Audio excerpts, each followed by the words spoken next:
اور قریش کے جفا پیشہ رئیسوں کو اس بےکس گروہ پر رحم و کرم کی دعوت دیتے رہے۔ چنانچہ مکی آیتوں میں تعلیمات وحی ہوتی رہیں۔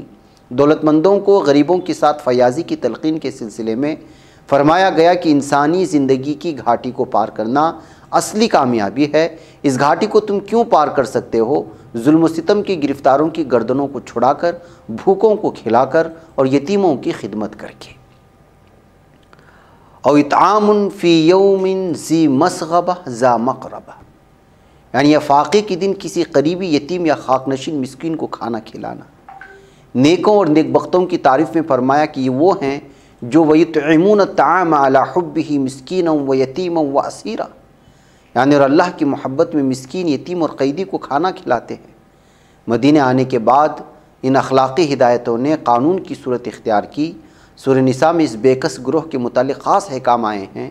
ان کو وراثت کا حق دلایا گیا، اور متولی جو جاہلیت میں طرح طرح کی بددیانتی کرتے تھے ان سے کہا گیا وَآتُوا الْيَتَامَى أَمْوَالَهُمْ وَلَا تَتَبَدَّلُوا الْخَبِيثَ بِالطَّيِّبِ وَلَا تَأْكُلُوا أَمْوَالَهُمْ إِلَىٰ أَمْوَالِكُمْ إِنَّهُ كَانَ حُوبًا كَبِيرًا، یعنی اور یتیموں کو ان کے وارثوں کا چھوڑا ہوا مال دے دو، اور ان کے اچھے مال کو اپنے برے مال سے بدلا نہ کرو، اور نہ اپنے مال کے ساتھ ملا کر ان کا مال کھا جاؤ۔ یہ بڑے گناہ کی بات ہے۔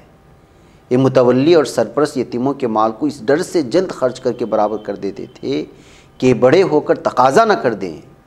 اس بددیانتی پر تنبیہ فرمائی وَلَا يَأْكُلُوهَا إِسْرَافًا وَبِدَارًا أَن يَكْبَرُوا، یعنی اور اڑا کر اور جلدی کر کے ان کا مال نہ کھا جاؤ کہ کہیں یہ بڑے ہو جائیں گے اور وہ اپنے حق کا مطالبہ کریں گے۔ صاحب جائیداد یتیموں کی متولی اگر خود کھاتے پیتے ہوں تو ان کے لیے ان یتیموں کی جائیداد کی دیکھ بھال اور نگرانی کا معاوضہ قبول کرنا بھی خلاف اخلاق قرار دیا گیا، اور اگر تنگ دست ہوں تو منصفانہ معاوضہ لینے کی اجازت دی گئی، جیسے کہ فرمایا گیا سورہ نساء میں وَمَنْ كَانَ غَنِيًّا فَلْيَسْتَعْفِفْ وَمَنْ كَانَ فَرِيقًا فَلْيَأْكُلْ بِالْمَعْرُوفِ، یعنی اور جو متولی بے نیاز ہے اس کو چاہیے کہ بچتا رہے، اور جو محتاج ہے تو منصفانہ دستور کے مطابق کھائے۔ غرض یہ کہ ان سے ہر طرح کی مروت اور احسان کی ترغیب دلائی گئی ہے یتیموں کے ساتھ۔ پھر ارشاد فرمایا گیا اس آیت میں وَإِن تُخَالِطُوهُمْ فَإِخْوَانُكُمْ، یعنی اور اگر تم ان سے مل جل کر رہو سہو تو آخر وہ تمہارے بھائی ہیں۔ وَإِن کے معنی آتے ہیں اور اگر، تو خالطو کے معنی مل جل کر رہنا، ایک دوسرے کے ساتھ ملنا ملانا، خلط ملط اختلاط وغیرہ الفاظ اردو میں بھی استعمال ہوتے ہیں۔ تخالطو خلط سے ہے جس کے معنی دو یا زیادہ چیزوں کے اجزاء کو باہم ملا دینا۔ دوست، پڑوسی یا کاروبار میں شریک شخص کو خلیط کہتے ہیں، تو مخالطت سے مراد شرکت یا باہم مل کر رہنا سہنا ہے۔ ہم کے معنی ان کو، یعنی یہ اشارہ یتامہ کی طرف ہے۔ فَإِخْوَانُكُمْ، پس بھائی ہیں وہ تمہارے، یعنی ایک دوسرے کا خیر خواہ ہونا چاہیے، اور خاص طور پر یتامہ تو کمزور اور بے سہارا بھائی ہیں، ان سے ہمدردی اور غمخواری تو کہیں زیادہ ضروری اور جزو ایمان ہے۔ پھر فرمایا گیا وَاللَّهُ يَعْلَمُ الْمُفْسِدَ مِنَ الْمُصْلِحِ، یعنی اور اللہ جانتا ہے برائی کرنے والے کو بھی اور بھلائی کرنے والے کو بھی۔ المفسد فسادی کو، من المصلح اصلاح کرنے والے سے، یعنی اسے معلوم ہے کہ کون بگاڑ پیدا کرتا ہے اور کون اصلاح کا خواہش مند ہے۔ واللہ یعلم، اور اللہ جانتا ہے، اللہ خبر رکھتا ہے۔ المفسد فساد پیدا کرنے والا، فساد اردو میں بھی استعمال ہوتا ہے، اور مصلح اصلاح کرنے والا، کسی کا بھلا چاہنے والا، یعنی اللہ تعالیٰ کے علم میں ہے کہ کون یتامہ کا خیر خواہ اور ہمدرد ہے، اور کون محض ظاہری ہمدردی کے پردے میں انہیں نقصان دینا چاہتا ہے، اور وہ اسی پر جزا و سزا دے گا۔ پھر آگے فرمایا گیا اور اگر اللہ چاہتا تو تمہیں مشکل میں ڈالتا، وَلَوْ شَاءَ اللَّهُ لَأَعْنَتَكُمْ، یعنی ایسی مشقت میں ڈالنا جس میں ضائع اور برباد ہونے کا خطرہ ہو۔ اعنتکم کے معنی آتی ہے ایسی تکلیف جس میں خوف اور ہلاکت ہو، یعنی یتامہ کے بارے میں تھوڑی سی بھی بھول چک تمہارے لیے بہت بڑے خسارے کا باعث بن سکتی تھی۔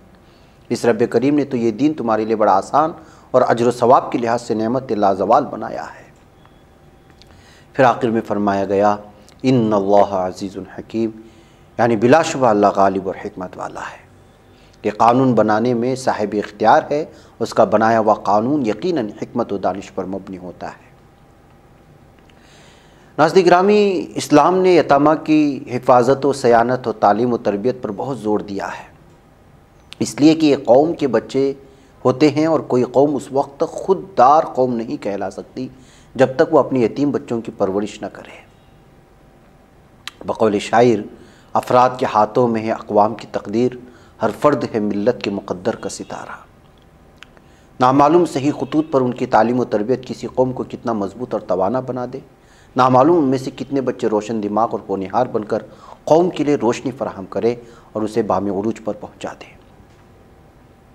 اور پھر یتامہ کی پرورش اور نگہبانی کا سر و سامان حکومتی سطح پر ہونا چاہیے، اور اتنا مضبوط اور فعال ہونا چاہیے کہ یتامہ کو اپنے کمزور ہونے کا احساس تک جاتا رہے۔ خاص طور پر اسلام کے نام پر قائم ہونے والی حکومتوں کو تو ایسے کمزور طبقے پر فوری توجہ دینی چاہیے، اور ایسی پرورش اور تربیت کرنے والے اداروں کے نام دارالیتامہ اور دارالمساکین کے بجائے دارالسلامہ اور دارالشفقہ وغیرہ ہونی چاہیے، تاکہ وہاں تربیت حاصل کرنے والے بچے احساس کمتری کا شکار نہ ہوں۔ نیز ان کے مال اور جائیداد کی اتنے اچھے طریق پر نگہداشت ہو کہ حکومت مختلف صنعتوں میں ان کی سرمایہ کاری کرے۔ اس سے نہ صرف ملک صنعتی لحاظ سے مضبوط ہوتا ہے، بلکہ بے روزگاری کا خاتمہ ہوتا ہے، اور خوشحال فلاحی مملکت وجود میں آتی ہے، اور یتامہ کا سرمایہ بھی پروان چڑھتا رہتا ہے۔ حضرت عمر رضی اللہ تعالیٰ عنہ کے نظام حکومت میں ایسی کوشش کی گئی ہے۔ مولانا شبلی نعمانی رحمۃ اللہ علیہ کی تصنیف الفاروق اگر ملاحظہ کریں تو یہ ساری تفصیلات آ جائے گی۔ اللہ کرے کہ ہمارے وطن میں بھی کچھ ایسا ہی ہو۔ بہرکیف ناظرین گرامی، مجھے اجازت دیں۔ السلام علیکم ورحمۃ اللہ وبرکاتہ۔